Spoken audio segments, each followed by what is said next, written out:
आज हम इस वीडियो में बात करने जा रहे हैं ह्यूमन एनाटॉमी का एक खूबसूरत स्ट्रक्चर के बारे में जिसका नाम है रिब केज। रिब केज में कई प्रकार के बोन हैं और कई सारे बोन हैं, लेकिन हम लोग शुरू करते हैं छाती का पूरा बीचा बीच मिडिल भाग में रहने वाला हड्डी से।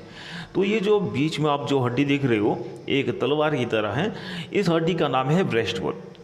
इसको स्टेरनम भी कहा जाता है, ठीक है ना। इस स्टेरनम को मैं आइसोलेट करके समझाता हूँ इसका हर एक पार्ट को, उसके बाद हम लोग आगे बढ़ते हैं और हर हड्डियों के बारे में जानेंगे। ओके, ये जो स्ट्रक्चर आप देख रहे हो ये क्या है? ये है आपका sternum.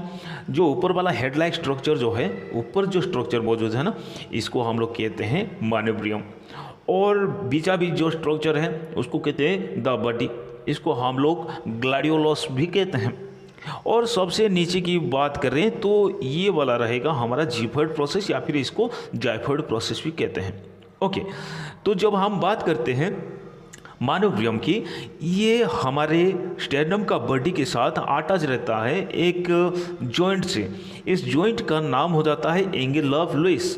Actually angle of Lewis क्यों कहते हैं? ये एक्चुअली एंगल ऑफ लुइस है, ठीक है ना। इसको स्टेरनल एंगल भी कहते हैं। इसको स्टेरनल एंगल या फिर एंगल ऑफ लुइस इसलिए कहा जाता है क्योंकि जब हम लोग ये चेस्ट बोन को ब्रेस्ट बोन को स्टेरनम को जब हम लोग रोटेट करके साइड से देखेंगे ना, तो ये इस वाला भाग से, ये जो एंगल ऑफ लुइस ये जॉइंट वाला भाग से अंदर की ओर थोड़ा सा धंसा हुआ आता है। ओके ना, हर एक का स्टेरनम में ऐसा ही होता है। तो ये थोड़ा सा एंगल बना के अंदर की ओर रहता है, ठीक है ना। छाती के ठीक ऊपर की ओर मिडिल वाला भाग में जो हड्डी होता है वो अंदर की ओर थोड़ा सा धंसा हुआ आता है, और इसका नाम है माइनोब्रियम। और जहाँ से ये एंगल बना रहा है उस एंगल को हम लोग क्या कहते हैं? एंगल ऑफ लुइस कहते हैं। जब हम स्टेरनम को थोड़ा सा घुमा के लेटरल साइड को देखने को प्रयास करेंगे, लेटरल मतलब साइड वाला ये हिस्सा को, तो हम लोग को कुछ इस तरह नज़र आने लगेगा। तो इसको हम लोग कहते हैं फेसेट फॉर रिब्स, क्योंकि रिब यहीं पर ही कनेक्शन होगा। फेसेट कहते हैं इसको। और ये फेसेट का मतलब क्या होता है? फेसेट मतलब ऐसे नॉर्मल जगह जो कि फ्लैट सरफेस है और स्मूथ सरफेस है, उसको हम लोग फेसेट कहते हैं। वहाँ पे हड्डी आकर जॉइंट हो जाएगा, राइट। तो यहाँ पे कई सारे फेसेट है, सबका अलग अलग नाम भी होता है। ये स्टेरनल एंगल के ठीक इस तरफ से ये जो फेसेट आपको दिखता है, यहाँ से हमारा सेकेंड रिब कनेक्शन होके जाता है। जब हम स्टेरनम का एकदम निचला वाला भाग की ओर देखेंगे तो एक प्रकार का इस तरह स्ट्रक्चर दिखाई दे रहा है, कोनिकल स्ट्रक्चर दिखाई दे रहा है। ये एक्चुअली क्या है? ये एक्चुअली आपका जाइफर्ड प्रोसेस, इसको जिफर्ड प्रोसेस भी कहते हैं, राइट। एक्चुअली देखा जाए तो ये जो स्टेरनम आप दिख रहे हो, ये स्टेरनम का पूरा भाग हड्डियाँ का होता है, एक्सेप्ट जिफर्ड प्रोसेस। जिफर्ड प्रोसेस एक्चुअली ये कार्टिलेज से बना हुआ होता है। जब बच्चा पैदा होता है ना, ये जिफर्ड प्रोसेस कार्टिलेज का होता है, लेकिन आगे जाके ये धीरे धीरे बोनी हो जाता है, मतलब हड्डी में कन्वर्ट हो जाता है। एक्चुअली कार्टिलेज वाला फॉर्म से बोनी फॉर्म में कन्वर्ट होने में इनको करीब 40 से 50 साल लग जाता है। मतलब बहुत धीमी धीमी ये क्या होता है? बोनी होने लगता है, ठीक है ना। 40 साल से पहले ये कभी भी कम्प्लीटली बनी नहीं हो सकती है। और सबसे बड़ी बात क्या है कि जब चेस्ट कैविटी में रिब केज के ऊपर प्रेशर पड़ता है तो पूरा स्टेरनम के ऊपर भी प्रेशर पड़ेगा, लेकिन हमारा जिफर्ड प्रोसेस के ऊपर कभी भी प्रेशर नहीं पड़ेगा। ये इसलिए है क्योंकि ये चेस्ट कैविटी के निचला वाला भाग में है। और क्या होता है ना कि जब प्रेशर इसके ऊपर पड़ जाएगा तो क्या होगा? ये नीचे की ओर थोड़ा सा दबेगा।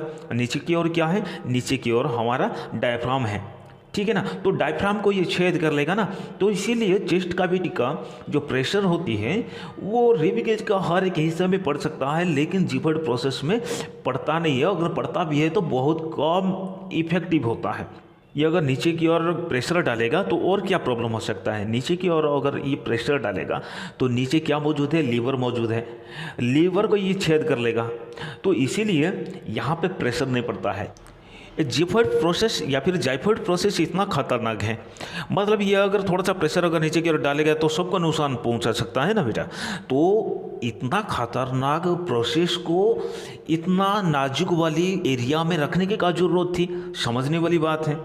तो इतना बढ़िया सवाल का जवाब बस यही है कि ये जो जिफर्ड प्रोसेस है, इस जिफर्ड प्रोसेस क्या होती है ना, बहुत सारे इम्पोर्टेंट मसल जो हमारे पेट में है उसका कनेक्शन पॉइंट बन जाती है।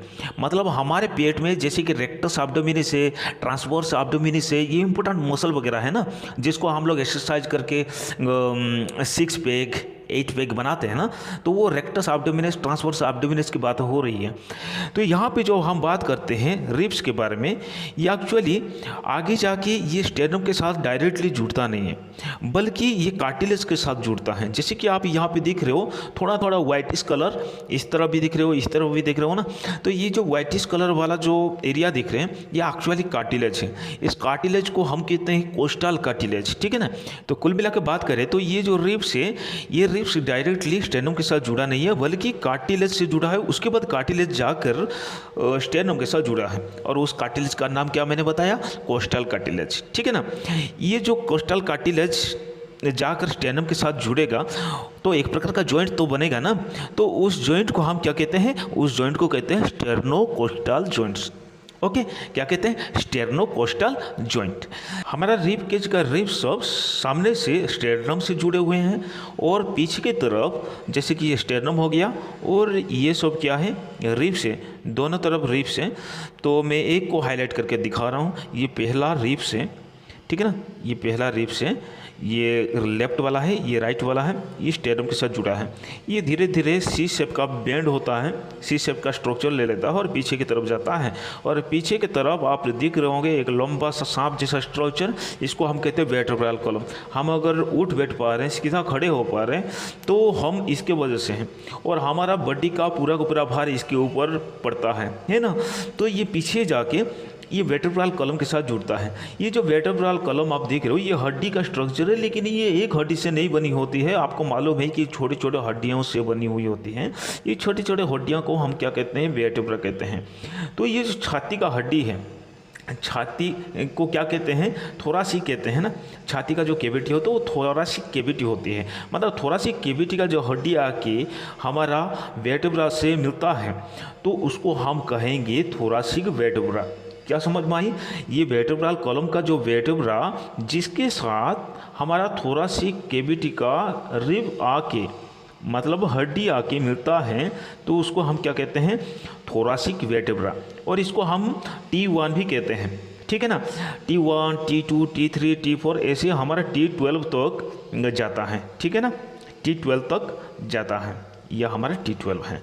पीछे की तरफ हमारे जो रिब्स जाकर कनेक्ट रहता है छोटे छोटे टुकड़े टुकड़े हड्डियों के साथ, जो वर्टेब्रा के साथ, ये किस तरह कनेक्टेड रहता है। एक्चुअली जहाँ पर भी कनेक्ट होता है ना एक छोटे हड्डियों से, तो एक हड्डी दो प्रकार का जॉइंट क्रिएट करता है। जैसे कि यहाँ हमारा थोरासिक वर्टेब्रा 1 है, ये हमारा, इसको मैं उठा के लेकर आइसोलेट करके समझाता हूँ। हम लोग एक वर्टेब्रा को आइसोलेट करके अभी समझने का प्रयास कर रहे हैं। एक्चुअली ये बहुत इंपॉर्टेंट है, समझने का प्रयास कीजिए। ये जो सामने जो हाईलाइट वाला चीज़ें आप देख रहे हो ना, तो ये एक्चुअली ऐसा जंक्शन पॉइंट है जिसको हम फेसेट कहते हैं। ये किसके साथ कनेक्शन बनाएगा, ये एडजेसेंट वर्टेब्रा के साथ कनेक्शन बनाएगा। मतलब ऊपर अगर ये है तो ऊपर वाला वर्टेब्रा के साथ ये कनेक्शन बनाएगा। लेकिन ये जो हम लोग रिब्स का जो कनेक्शन होगी, ये कहाँ पर होगी, थोड़ा सा घुमा के पीछे की ओर चलते हैं। यहाँ पे देखिए, यहाँ पे आप देख पा रहे हैं, यहाँ एक प्रकार का कनेक्शन बनेगा और यहाँ पे एक प्रकार का कनेक्शन बनेगा। यहाँ पे ये समझने वाली बात है कि जब हमारा रिब्स जाके वर्टेब्रा के साथ कनेक्टेड होगा, तो उसी समय दो प्रकार का जॉइंट यहाँ पे क्रिएट करता है। जो आप यहाँ पे देख रहे हो, मेन बॉडी के साथ जो जॉइंट होती है, जो जॉइंट बनती है, इसको हम कहते हैं कोस्टोवर्टेब्रल जॉइंट। क्या कहते हैं, कोस्टोवर्टेब्रल जॉइंट कहते हैं। लेकिन इसका हैंडल में जो जॉइंट बन रही है, इसका हैंडल में जो जॉइंट बन रही है, उस जॉइंट को हम कहते हैं कोस्टो ट्रांसवर्स जॉइंट। क्या कहते हैं, कोस्टो ट्रांसवर्स जॉइंट। अरे भाई फिर से बोलो ना, कोस्टो ट्रांसवर्स जॉइंट। अगर समझ में नहीं आ रही है ना, तो स्क्रीन पर देख लो, ये लिखा हूँ, स्क्रीन पर आप पढ़ सकते हो, ठीक है ना। तो जो मेन बॉडी से जॉइंट बनाता है उसको क्या कहते हैं, कोस्टोवर्टेब्रल जॉइंट। और जो हैंडल से जॉइंट कर रहा है तो वो क्या है, कोस्टो ट्रांसवर्स जॉइंट। तो यहाँ पे और कुछ समझने वाली बातें हैं, जैसे कि ये जो रिब्स आप देख रहे हो, रिब्स के बीच बीच भी कुछ गैप दिखाई दे रही है। कुछ रिब्स को मैं आइसोलेट करके आपको दिखा रहा हूँ। 24 रिब्स में से मैं 3 रिब्स को आइसोलेट करके समझा रहा हूँ। एक्चुअली ये जो 3 रिब्स आप देख रहे हो, ये 3 रिब्स के बीच में जो गैप है उस गैप को कहते हैं इंटरकोस्टल स्पेस। क्या कहते हैं? Intercostal space. ये सामने की तरफ स्टेरनम होता है और पीछे की तरफ हमारा थोरासिक वर्टेब्रा होता है, राइट। और बीच में जो गैप है वो क्या होता है? हमारा इंटरकोस्टल स्पेस होता है। और ये इंटरकोस्टल स्पेस में क्या होता है? इंटरकोस्टल स्पेस में कुछ इम्पोर्टेंट मसल होते हैं जिसको कहते हैं इंटरकोस्टल मसल, और इसमें न्यूरोवास्कुलर बंडल भी होता है, और इसमें कई सारे नर्व और आर्टरी और वेन भी होता है।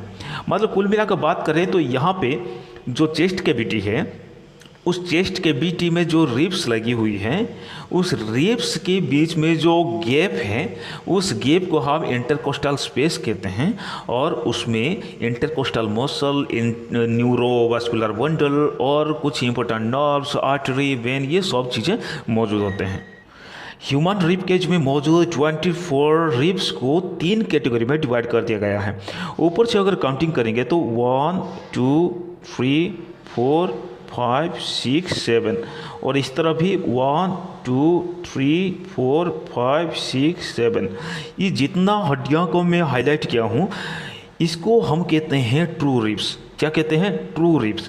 इतने हड्डियों को ट्रू रिब्स कैटेगरी में रखा गया।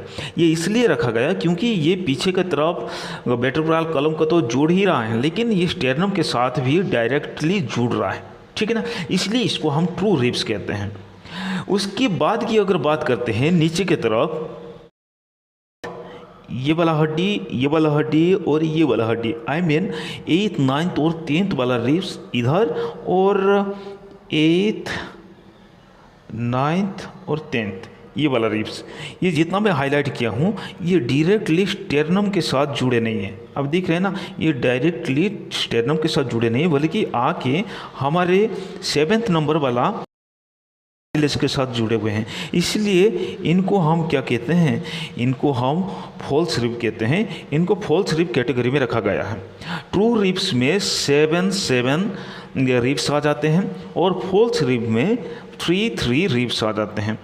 उसके बाद जो 2 रिब्स बच गए, ऐसे तो सामने की तरफ ठीक से नहीं दिख रहा है, लेकिन पीछे की तरफ से हम दिखेंगे। ये जो रिब्स आप दिख रहे हो ना, ये 2 हड्डियां जो है ये किसी के साथ जुड़े नहीं। ये ना ही इनके कार्टिलेज के साथ जुड़ा है, ना ही स्टेरनम के साथ जुड़ा है। इसका मतलब ये फ्लोटिंग स्टेज में है ना बेटा, तो इसलिए इसको हम कहते हैं फ्लोटिंग रिब्स। और फ्लोटिंग रिब्स के कैटेगरी में कितना रिब्स हैं? 2 पेयर्स रिब्स हैं। 2 पेयर्स मतलब 4 रिब्स हैं। फिर मिलते हैं अगले वीडियो में एक नया टॉपिक के साथ। तब तक बाय।